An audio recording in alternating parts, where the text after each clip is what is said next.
Tak lanjut ya, Ki. Nah, oke, monggo. Jadi sangat bagus sekali tadi mendapat edaran dari pihak Muldoko, dari Kisinggung Report bagus. Iya. Jadi bagaimana kita membangkitkan kesadaran? Itu temanya itu harus Kesadaran nasional, namun diawali dari kesadaran secara individu pribadi dulu. Iya, sangat tepat. Betul. Namun yang menjadi pertanyaannya, sadar dari apa? Halo?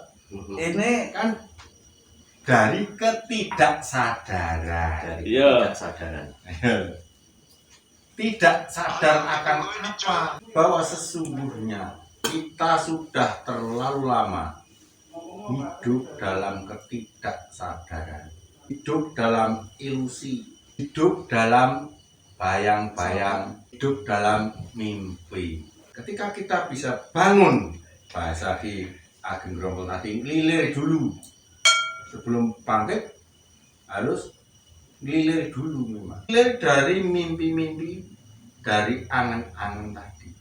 Orang yang terhipnosis, walaupun dia mungkin bangun, walaupun dia mungkin berpikir, walaupun mungkin dia berjalan, melakukan aktivitas, sesungguhnya dia itu tidak sadar.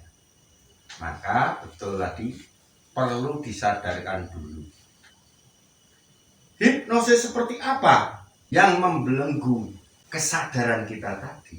Selama ini kita hidup mengejar apa yang namanya senang, Ya, damai, ya betul. tentram, bahagia.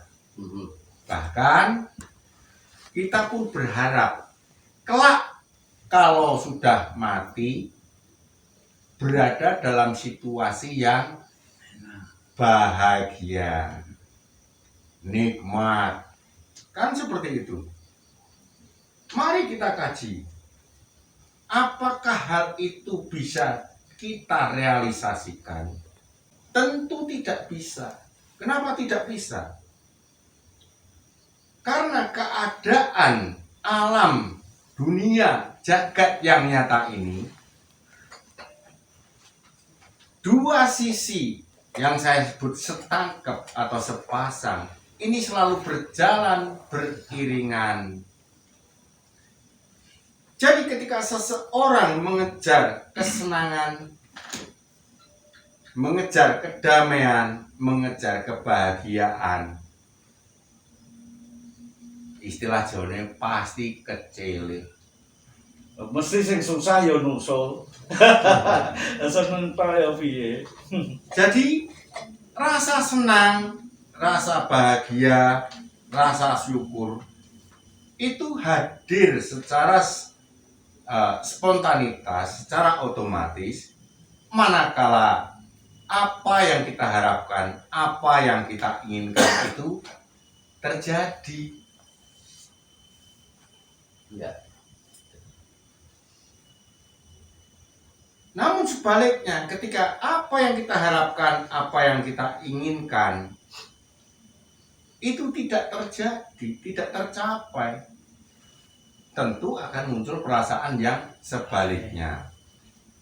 Nah, rasa senang, rasa bahagia, rasa damai, rasa tentram dan sebagainya itu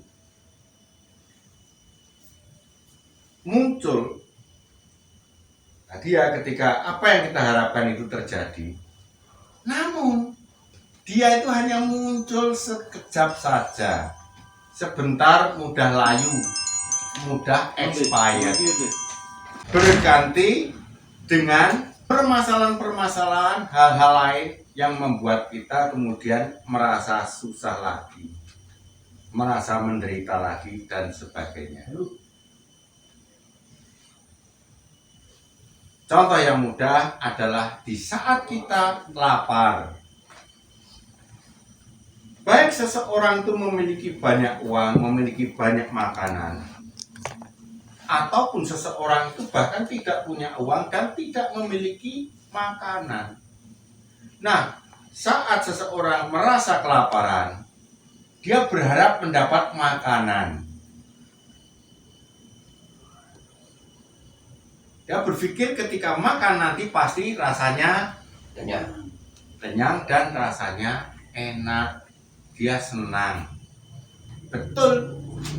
Ketika kemudian mendapatkan makanan, kemudian dimakan, bagaimana rasanya ketika kenyang?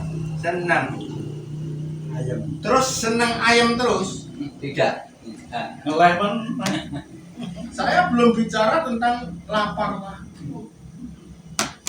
Namun sudah muncul masalah-masalah lain yang datang. Sehingga rasa senang tadi kemudian sudah lenyap.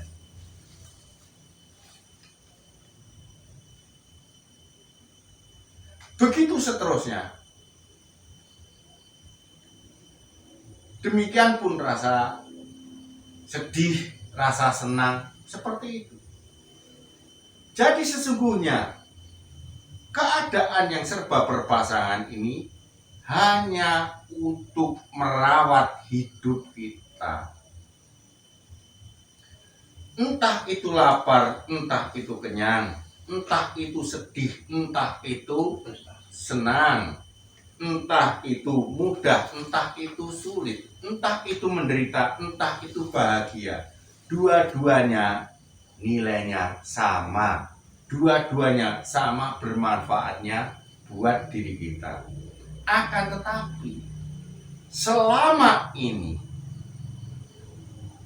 diakui ataupun tidak, termasuk semua yang ada di ruang ini, pasti di dalam hidupnya hanya mengejar satu sisi dari hal yang serba sepasang ini tadi. Dikei susah ora gelem, dikei ngrekoso ora gelem, ya. Maunya senang, pengennya tentram, pengennya bahagia, pengennya damai, pengennya sukses dan sebagainya. Padahal selalu seperti itu. Ketika kebahagiaan itu kita capai, maka kemudian lenyap, muncullah permasalahan yang baru. Nah, karena pikiran kita terhipnosis oleh hal tersebut, maka orang berlomba-lomba untuk mengejar satu sisi tadi dengan berbagai cara. Salah satu cara adalah mengumpulkan harta kekayaan. Mereka pikir dengan menjadi orang yang kaya raya, dia akan hidup bahagia. Namun kenyataannya juga tidak bisa tercapai. Banyak orang yang kaya raya, Susah hidupnya. mereka justru mengalami depresi. Betul. Ternyata masih punya banyak permasalahan yang lain. Lalu ada yang lagi, mereka kemudian mengejar jabatan yang tinggi. Ya, dipikir jabatan yang tinggi akan membuatnya menjadi orang yang berbahagia. Kenyataannya malah pusing. Jam tidurnya sedikit, permasalahannya menumpuk banyak sekali. Ada lagi yang mengejar satu sisi kebahagiaan atau kesenangan tadi dengan mencari ketenaran. Namun kenyataannya banyak artis juga. Ada yang stres, bunuh diri juga ada. Ada juga yang mengejar kebahagiaan ini dengan cara religi, menjadi orang suci. Bahkan ada yang menjadi pertapa, laku semedi dan sebagainya. Kenyataannya, sisi genapnya pasangannya tetap terus mengikuti. Karena hal yang berpasangan ini dia ada karena kita urip. Dan urip harus ada pergerakan. Maka harus ada perubahan. Adanya perubahan pergerakan ini tadi karena ada perbedaan dua sisi ini tadi. Pertentangan yang antagonistis. Nah, jadi ketika orang mengejar keseimbangan tidak akan pernah tercapai. Karena ketika itu tercapai, ketika seimbang itu kan diam. Hanya Tidak sekejap. ada gerak, itu sekejap lagi goyang lagi. Nah, jadi monggo kita bangunkan, kita sadarkan diri kita dulu dari mimpi-mimpi untuk mengejar satu sisi dari kenyataan hidup ini. Kita tidak bisa selalu atau mendapatkan kesenangan, kedamaian, kebahagiaan.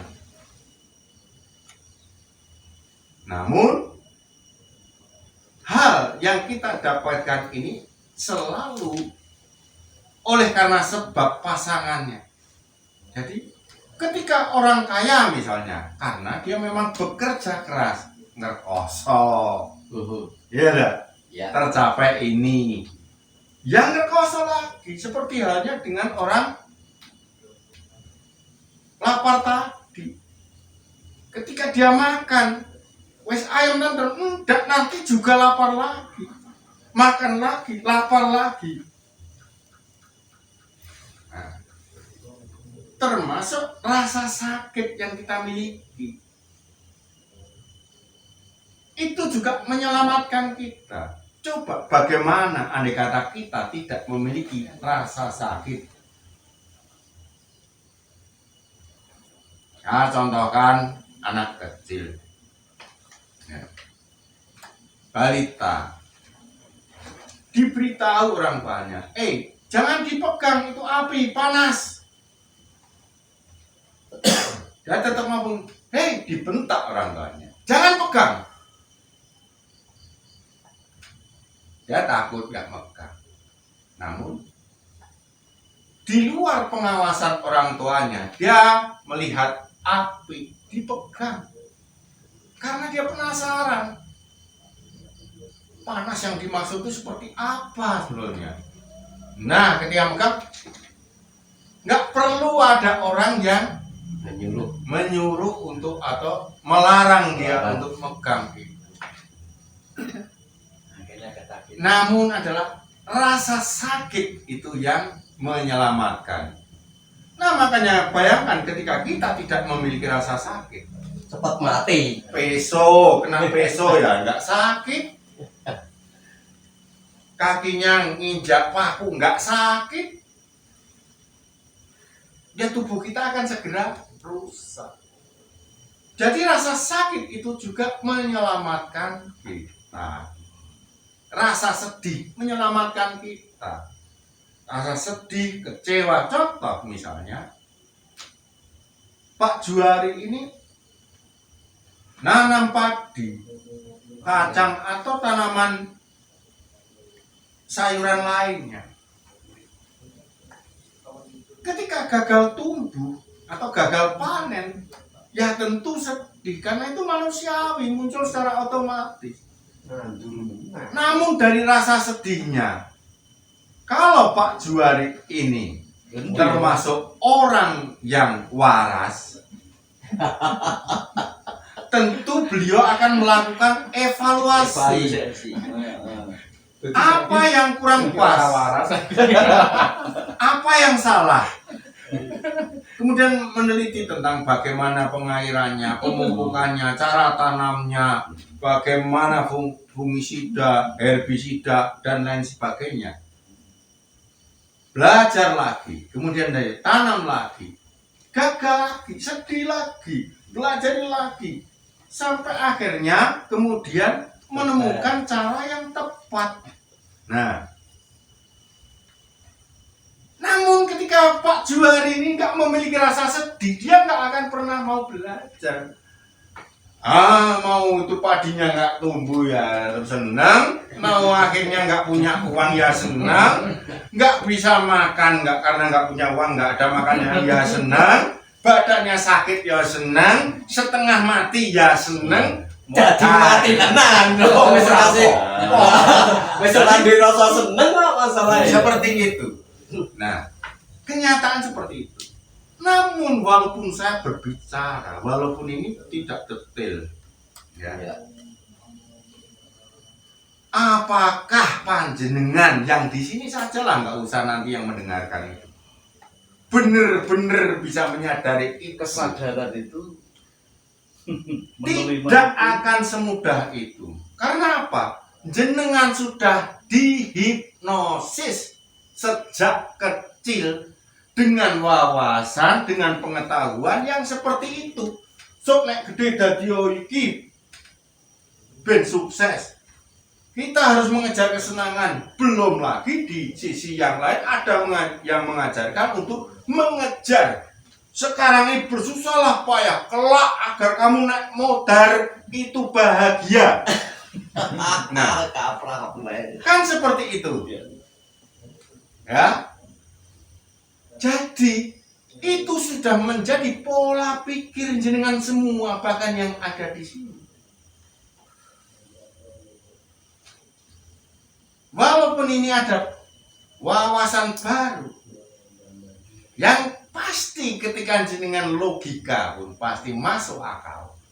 Dan semua manusia begitu. Namun tidak akan mudah jenengan untuk bisa menerapkan di dalam kehidupan sehari-hari jenengan. Jadi butuh waktu untuk benar-benar kesadaran wawasan ini meresap di dalam perilaku kegiatan aktivitas jenengan setiap harinya. Ketika ini sudah bisa berjalan di dalam kehidupan jenengan, kesadaran ini baru nanti jenengan akan bisa bangkit. Ketika warga negara bisa sadar semua, baru bisa bangkit. Kalau tidak, dengan pemahaman yang sebelumnya terhipnosis seperti itu, maka walaupun seseorang itu menjadi pejabat tinggi negara, walaupun menjadi pemimpin daerah, tidak memiliki kesadaran bahwa bukan pangkat yang tinggi ini yang membuat dia bahagia. Walaupun akhirnya mereka sudah kaya, mereka tetap tidak sadar ternyata kekayaan juga tidak bisa membuat kebahagiaan yang langgeng bagi dirinya. Dan muncul rasa serakah di dalam diri untuk mencari kekayaan yang lebih, untuk mencari jabatan yang lebih, mungkin dengan cara yang tidak, atau dengan cara yang melanggar hukum, misalnya seperti melakukan korupsi dan sebagainya, melakukan penipuan terhadap negara, melakukan penipuan terhadap rakyat, seperti itu. Iya. Walaupun andai kata mereka di dalam melakukan korupsi tidak ketahuan oleh petugas misalnya, karena dilakukan juga sembunyi-sembunyi dan bersama-sama. Itu kan sulit juga, berjamaah. Toh nyatanya mereka juga masih memiliki masalah dalam hidup. Mereka masih memiliki rasa sedih. Mereka masih memiliki rasa bingung. Mereka justru memiliki perasaan yang menderita oleh pikirannya sendiri. Bangsa ini masih jauh untuk bisa bangkit. Maka selayaknya peringatan Hari Kebangkitan Nasional memperingati atas perjuangan pendahulu kita pada momen yang terdahulu itu, untuk kita ambil jiwa semangatnya itu di saat sekarang ini, agar kita memiliki semangat untuk sadar dari hipnosis yang membelenggu diri kita. Kita benar-benar hidup berada dalam kesadaran, dalam realitas yang ada, bukan hidup di dalam mimpi, di dalam angan-angan, di dalam bayang-bayang diri kita. Ini yang tidak mudah, perlu kita perjuangkan. Ya, banyak orang mengejar kesenangan, namun ya contoh-contoh itu kan banyak, seperti orang itu enaknya tidur. Ketika saya tanya, tidur enak apa tidak? Banyak orang yang saya tanya, kalau itu tidur itu enak. Enak. Ya, saya tanya lagi, lah kenapa kamu bangun? Kalau tidur itu enak, kenapa kamu bangun? Kok turu terus wae ratani. Ya, makan itu enak. Ya kenapa berhenti makan? Makan terus lah. Di situ loh, nggak mungkin kita selalu mendapatkan rasa enak, rasa nyaman itu Sekejap. abadi. Pasti sudah terganti. Mungkin ketika kita ngantuk, kita tidur nyaman. Tapi setelah selesai bangun sudah nggak nyaman lagi. Oh, mabuk-mabukan, jeng-jeng ke diskotik dan sebagainya. Sekejap mungkin enak. Habis itu ya pulang pusing kepalanya. Betul. Ya. Ya. Bahkan ketika orang korupsi dapat uang miliaran atau bahkan triliun, sepertinya enak. Namun pasti disertai dengan rasa gelisah, ketakutan. Jangan-jangan ada KPK. Jadi hidup ini bukan tentang senang dan susah, bukan tentang bahagia dan menderita, bukan tentang kenyang dan lapar. Namun kenyang, lapar, senang, susah, bahagia, menderita, dan lain sebagainya itu hanya membuat kita hidup untuk merawat diri. Nah, monggo kita renungkan, benar apa tidak. Dan caranya untuk penyesuaian itu gimana, Pak? Ya, pertama kan kita sadari, ini benar enggak dulu. Apa yang saya sampaikan itu benar enggak? Ya benar. Ketika benar, layak untuk jenengan implementasikan di dalam kehidupan jenengan apa enggak? Jenengan praktekkan atau bahasa jenengan amalkan di dalam keseharian jenengan. Caranya. Misalnya apa? Cara yang Ya, bagaimana? apa untuk hidup sederhana, apa adanya, Nah, apa kita harus gimana kan gitu. Ada penyesuaiannya seperti itu. ketika kita sadar bahwa senang, susah, lapar, dan kenyang itu untuk merawat diri kita, ya. Jadi tanpa kita diberi rasa lapar, kita juga cepat mati karena kita tidak mau makan. Tanpa diberi rasa kenyang, kita juga makan terus. Walaupun kita muntah makan lagi, cepat mati juga. Nah, ketika kita sadar bahwa ini contoh tentang makan ini tadi ya, lapar dan kenyang ya. Berarti kita diberi lapar agar kita mau makan karena Lapar. karena tubuh kita membutuhkan asupan gizi, nutrisi, mineral, vitamin, dan sebagainya. Kesadarannya kan di situ. Ya, ya. Nah, ketika kita diberi rasa kenyang, sebetulnya apa? Nggak tahu. Perut kita sudah penuh atau sudah cukup.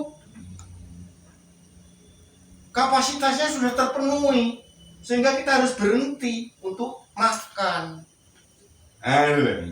Oh, kalau gitu berarti kesimpulannya makan ini perlu bagi tubuh kita agar kita bisa bertahan hidup. Kalau begitu,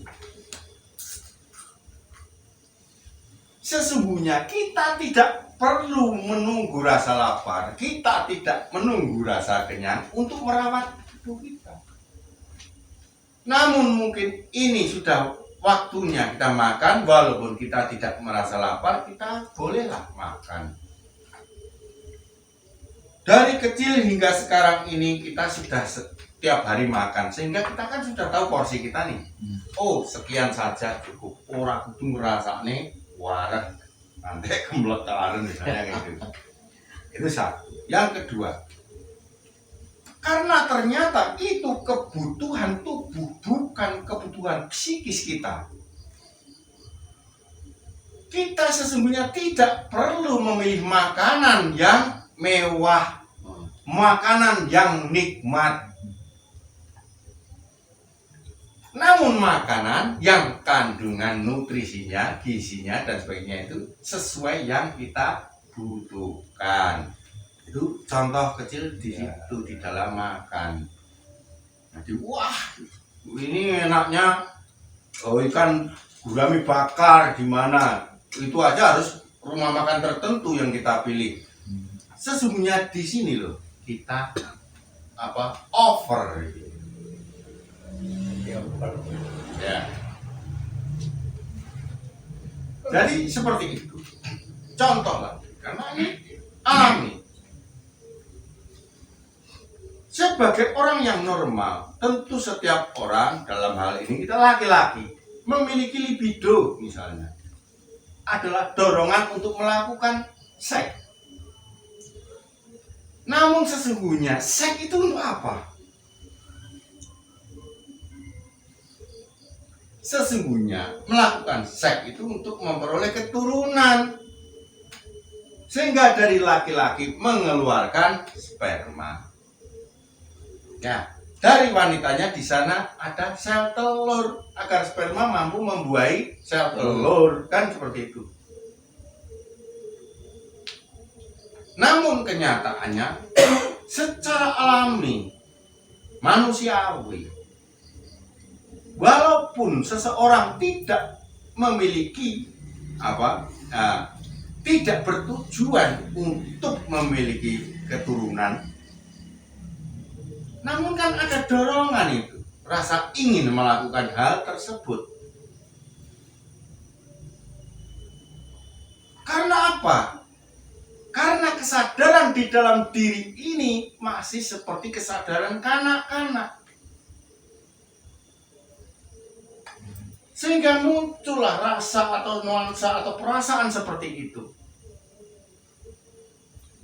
Nah, lalu karena itu alami, ya harus dilakukan kan? Kalau nggak dilakukan, bisa stres toh. Pak Juari itu kedreng, ya kan akhirnya ya dia jadi wanita, dia ambil istri. Itu kan salah satunya dorongan itu. Iya. Namun sesungguhnya tuntunan ini untuk memperoleh keturunan, untuk melanjutkan regenerasi. Dan untuk bersenang-senang. Yang menjadi masalah berikutnya, ketika seseorang tersebut akhirnya justru fokus pada perilaku seksnya. Wah, malam ini di sana, ya banyak uang ya, cari yang daun muda dan sebagainya. Di sini sebenarnya kan over, kita sebut mabuk, hilang kesadaran.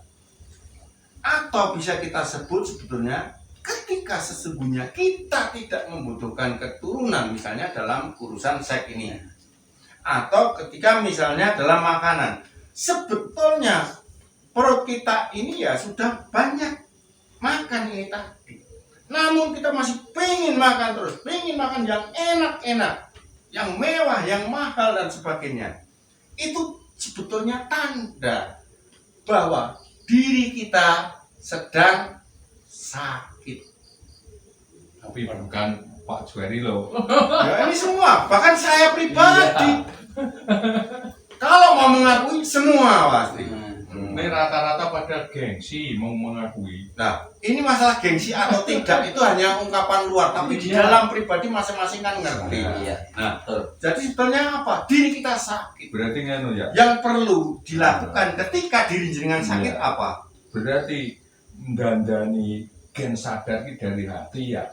Bukan dari hati, Dari dari diri jenengan. Iya. Wah, hati kok malah loro hati. Wah, repot. Kalau saya pribadi, maaf ya Ki Sabdo ya. Monggo. Ini maaf sekali ya, bukan saya memotong wedanane Ki Sabdo. Secara pribadi saya sangat setuju dari apa yang sudah diwedar sama Ki Sabdo tentang hipnosis.